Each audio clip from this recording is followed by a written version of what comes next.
अस्सलामुअलैकुम जी फ्रेंड्स। आज का जो हमारा टॉपिक है वो है हिस्टोरीज लूप या हिस्टोरिकल कर्व या बी एच कर्व। ये एक ही नाम है, एक टॉपिक ही नाम है, तो इस पर आज इंशाल्लाह रहमान बात करेंगे। तो आइए अपने टॉपिक को स्टार्ट करते हैं। बिस्मिल्लाहिर्रहमानिर्रहीम। सल्लल्लाहु अला मुहम्मद सल्लल्लाहु अलैहि वसल्लम। Hysteresis loop, hysteresis curve, B H curve या हिस्टोरिज लूप एक्सपेरिमेंट, ये डिफरेंट नाम इसके हैं। तो इसमें मैं कोई इतनी ज़्यादा इंफॉर्मेशन नहीं फराहम करूँगा, बस सिर्फ में बातें ना जो इसमें वो बात यहाँ पहुँचाने की कोशिश करूँगा। तो सबसे पहले ये मेरा देखें डायग्राम, इसी डायग्राम को देखते हम बातें हासिल देखेंगे। ये देखें एक्स एक्सिस पर हमारे पास एच है और वाई एक्सिस पर हमारे पास बी है। वाई एक्सिस पर हमारे पास क्या है, बी है। बी, ये एच क्या है, ये एच क्या है हमारे पास, ये आप आम लफ्ज़ में ये हमारे पास करंट है और ये हमारे पास मैग्नेटिक फील्ड है। ये करंट है और ये मैग्नेटिक फील्ड है। मैं गहराई में नहीं जा रहा, मैं मेन में बातें बता इनके बुनियादी बातें बताऊंगा इंशाल्लाह। ये करंट है और ये मैग्नेटिक फील्ड है। ओके, तो ये देखिए हमारे पास ये एक हमारे पास पॉइंट ए है, यानी कि हमारे पास ये ओरिजिन है। अब एक डायग्राम देखते हैं हमारे हम इधर, कि जिस तरह हम जानते हैं कि एक सपोज करें हमारे पास ये कॉइल है, ये भी कॉइल है हमारे पास। इसको हमने एक बैटरी के साथ कनेक्ट किया हुआ है। ओके, ये बैटरी के साथ कनेक्ट किया हुआ है, ये पॉजिटिव टर्मिनल है, ये नेगेटिव टर्मिनल, ये मेरे पास कॉइल है। और इस कॉइल के अंदर हम जब हम इसमें करंट को अप्लाई करेंगे इस वायर पर, तो इसके इर्द गिर्द, वायर के इर्द गिर्द मैग्नेटिक फील्ड क्रिएट होइएगा। ये हमें पहले पता होना चाहिए। ओके, ये तो हो गया ठीक। अब इसके अंदर हम एक रखते हैं मटीरियल, जिस मटीरियल को हम कहते हैं फेरोमैग्नेटिक मटीरियल। पैरा नहीं, पैरा मैग्नेटिक नहीं, फेरोमैग्नेटिक मटीरियल इसके अंदर हमने रखते हैं। ज़ाहिर बात है जब हम इसको बैटरी को ओपन करेंगे तो जो मैग्नेटिक वायर में से इलेक्ट्रिक करंट गुजरेगा और इलेक्ट्रिक करंट गुजरने के साथ वायर के इर्द गिर्द मैग्नेटिक फील्ड क्रिएट होगी, और मैग्नेटिक फील्ड ज़ाहिर बात है वो इसे मटीरियल पर भी इफेक्ट करेगी। ओके, तो ये प्रोसेस इधर से शुरू होता है और अब हम देखते हैं डायग्राम की मदद से। जब हमने इस बैटरी को ओपन किया, ओपन करने का मतलब क्या, जब हमने इलेक्ट्रिक करंट फ्रॉम किया इसको वायर को और वायर के अंदर मटेरियल को, फेरोमैग्नेटिक को, तो इस मटेरियल के अंदर, चूंकि हम जानते हैं कि जो फेरोमैग्नेटिक मटेरियल होता है उसके अंदर सपोज करिए ये हमारे पास फेरोमैग्नेटिक मटेरियल, इसका हम एक ये छोटा सा पोर्शन ले रहे हैं। सपोज करते हैं कि हमने एक फेरोमैग्नेटिक मटेरियल का, पैरामैग्नेटिक नहीं, फेरोमैग्नेटिक का, ये हमारे पास फेरोमैग्नेटिक मटेरियल, इसका एक हमने एक ये पोर्शन लिया। तो इस तरह ये, तो इसके अंदर जो होती है ना स्पिन्स, उनकी डायरेक्शन ना रैंडमली होती है। ओके, या आप कह लें एटम्स की जो डायरेक्शन होती है वो रैंडमली होती है, एक जैसी नहीं, चारों तरफ इसकी डायरेक्शन होती है, ऑर्बिट स्पिन। ओके, तो जब हम करंट देंगे इसको तो मैग्नेटिक फील्ड इस पर असर करेगा, मैग्नेटिक फील्ड असर करेगा और इसके दौरान दो चीज़ें हो जाएंगी, एक हो जाएगी करंट हो जाएगा और एक मैग्नेटिक फील्ड हो जाएगा जो कि क्रिएट हुआ है वायर के इर्द गिर्द। तो इसलिए हमने ये ग्राफ करंट और मैग्नेटिक फील्ड के दरमियान बनाया है। तो जब इस पर हमने slowly slowly Aahista Aahista current दे रहे हैं, आहिस्ता आहिस्ता करंट इंक्रीज कर रहे हैं, तो जो ये मटेरियल होगा इसके अंदर जो डायरेक्शंस होंगी एटम्स की, आप ये आम समझ लीजिए एटम्स की डायरेक्शन। ओके, तो उनकी डायरेक्शन एक साइड पर होना शुरू हो जाएगी। मिसाल के तौर पर ये जो हमारे पास फेरोमैग्नेटिक मटेरियल्स है, इसमें जो डायरेक्शन थी वो हर एक की अपनी अपनी एक चारों तरफ थी, लेकिन जब हम इलेक्ट्रिक करंट दे रहे हैं, आहिस्ता आहिस्ता इंक्रीज कर रहे हैं, तो इनकी डायरेक्शन सपोज करें इस तरफ होगी, सबकी डायरेक्शन इस तरफ हो जाएगी, एक पार्टिकुलर सिमत में हो जाएगी, एक पार्टिकुलर डायरेक्शन में हो जाएगी। ओके, तो यही कर बता रहा है कि जैसे जैसे हम करंट इंक्रीज करते जा रहे हैं वैसे वैसे हमारा जो है यानी कि मैग्नेटिक फील्ड वो भी इंक्रीज होता जा रहा है। ये देखिए मैग्नेटिक फील्ड भी इंक्रीज होता जा रहा है जैसे जैसे हम करंट इंक्रीज करते जा रहे हैं।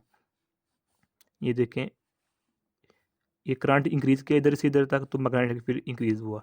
तो ये देखिए ऐसे होता जा रहा है। अब ये पॉइंट आ चुका ए।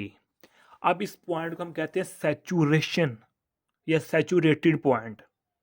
अब इस पॉइंट का मतलब ये पॉइंट ये बताता है कि अब जितना मर्जी करंट इंक्रीज करो, यहाँ तक करंट हो गया और यहाँ तक मैग्नेटिक फील्ड हो गया, यहाँ से लेकर यहाँ तक।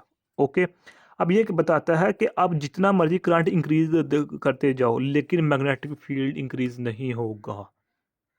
ये लास्ट पॉइंट होता है जहां मैग्नेटिक फील्ड मजीद इंक्रीज नहीं कर सकता, हाँ इलेक्ट्रिक करंट इंक्रीज करता जाएगा। तो इस पॉइंट को कहते हैं हम सैचुरेटेड पॉइंट। ओके, तो यही देखें जब ये पॉइंट है, इस पॉइंट पर तमाम पार्टिकल्स की जो सिमत है ना वो एक सिमत में, सपोज करें इस जानिब है। ओके हो गया। अब जब जैसे जैसे हम करंट डिक्रीज करेंगे तो इनकी जो डायरेक्शन होंगी एटम्स की, वो समझ लेंगे कि जिस तरह पहले थी उस तरह नहीं रहेगी। सपोज करें इसकी इनकी डायरेक्शन थी 70% थी इस जानिब, 70% थी इस जानिब, और 30% थी 20% इस जानिब, और 10% थी इस जानिब, 8% इस जानिब और 2% इस जानिब, समझ लें। ये पहले थी, जब इलेक्ट्रिकल करंट दिया तो इनकी डायरेक्शन इस तरफ होगी सबकी। लेकिन जब हम इलेक्ट्रिकल डिक्रीज करेंगे, करंट को डिक्रीज करेंगे, तो ये डायरेक्शन इस हालत में वापस नहीं आएंगी दोबारा। पहले हाल इस हालत में थी डायरेक्शन, लेकिन अब इस हालत में नहीं आएंगी। ओके, अब ये देखें ग्राफ को कि जैसे जैसे हम करंट डिक्रीज करते जा रहे हैं, करंट डिक्रीज करते जा, करंट डिक्रीज होता जा रहा है ना इधर, और वैसे ही वैसे हमारे पास ये देखें करंट जैसे जैसे हम डिक्रीज करते जा रहे हैं वैसे वैसे हमारे पास जो होगा ना मैग्नेटिक फील्ड वो भी डिक्रीज का होता जा रहा है। जैसे जैसे हम इधर, ये हमारे पास सैचुरेटेड पॉइंट है, इधर से हम करंट डिक्रीज करते जाएंगे, इस तरफ जाते जाएंगे, तो जो होगा हमारे पास ये ग्राफ इस तरह डिक्रीज होता जाएगा। असल में ना ये मुझसे ग्राफ अच्छा नहीं बना, लेकिन आप ट्राई करेंगे तो उम्मीद है आप लोग अच्छी बना लेंगे।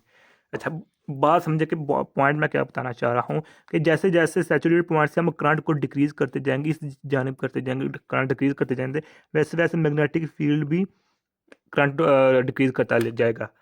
तो एक ऐसा पॉइंट आएगा जहां आकर जो करंट होगा वो तो जीरो हो जाएगा, लेकिन मैग्नेटिक फील्ड जीरो नहीं होगा, मैग्नेटिक फील्ड जीरो नहीं होगा। और इस पॉइंट को हम कहते हैं रिटेंटिविटी। क्या कहते हैं? रिटेंटिविटी कहते हैं।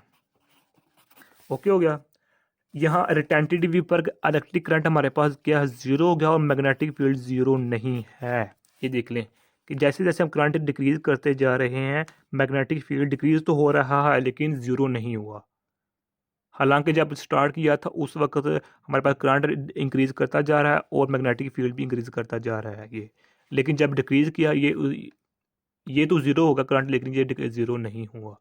यानी कि जिस तरह स्टार में पार्टिकल्स की डायरेक्शन मुख्तलिफ तरफ थी, उस तो वापस आने पर जब करंट को डिक्रीज करेंगे तो वापस उस डायरेक्शन में एटम अपनी असली हालत में मौजूद नहीं रहेंगे, तो इसलिए मैग्नेटिक फील्ड ज़ीरो नहीं रहेगा इस तरह। अब ये देखें कि अब हम करंट को फिर इंक्रीज करेंगे, लेकिन क्या करेंगे, अब इधर हम पॉजिटिव टर्मिनल कर देंगे, इधर नेगेटिव टर्मिनल कर देंगे। यानी कि हम करंट इंक्रीज करेंगे लेकिन ऑपोजिट डायरेक्शन में। अब करंट इस तरह डिक्रीज कर रहे हैं, तो अब जो मैग्नेटिक फील्ड होगा वो भी इंक्रीज डिक्रीज करता जाएगा। अब इस पॉइंट पर जो करंट है वो तो बहुत लो है, करंट है वो बिलो है ज़ीरो से, यानी कि करंट की जो वैल्यू है वो नेगेटिव में है, और इसी पॉइंट पर बी अब ज़ीरो हो रहा है। अब बी की वैल्यू ज़ीरो है इस पॉइंट पर, ये देखें, यानी कि ये इस पॉइंट पर ये ज़ीरो ही है ना।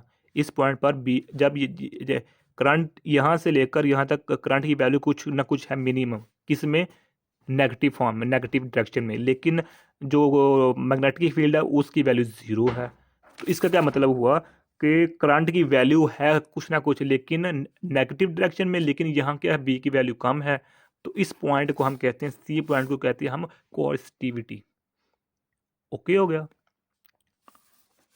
इसको सैचुरेटेड पॉइंट, इसको रिटेंटिविटी और इसको कोएसिटिविटी पॉइंट कहते हैं।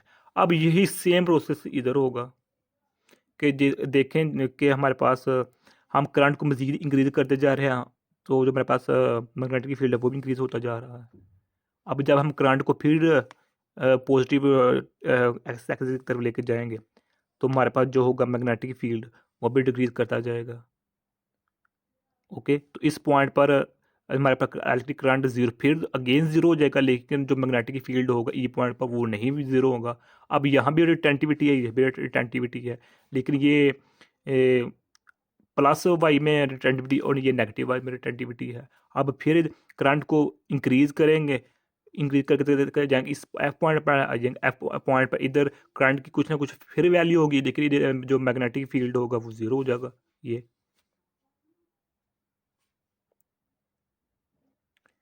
ओके, इसको सैचुरेटेड पॉइंट, इसको रिटेंटिविटी पॉइंट, इसको कोर्सिविटी पॉइंट। ओके, अब इसका फिर उल्ट होगा कि इधर सैचुरेटेड पॉइंट होगा, इधर कोर्सिविटी पॉइंट और रिटेंटिविटी पॉइंट होगा, और इधर कोर्सिविटी पॉइंट होगा। ओके, ये था आज का छोटा सा टॉपिक। उम्मीद है आप लोगों की इस वीडियो की समझ आ गई होगी। जज़ाकल्लाह खैर, अपनी दुआ में याद रखिएगा। अस्सलामु अलैकुम व रहमतुल्लाहि व बरकातुहू।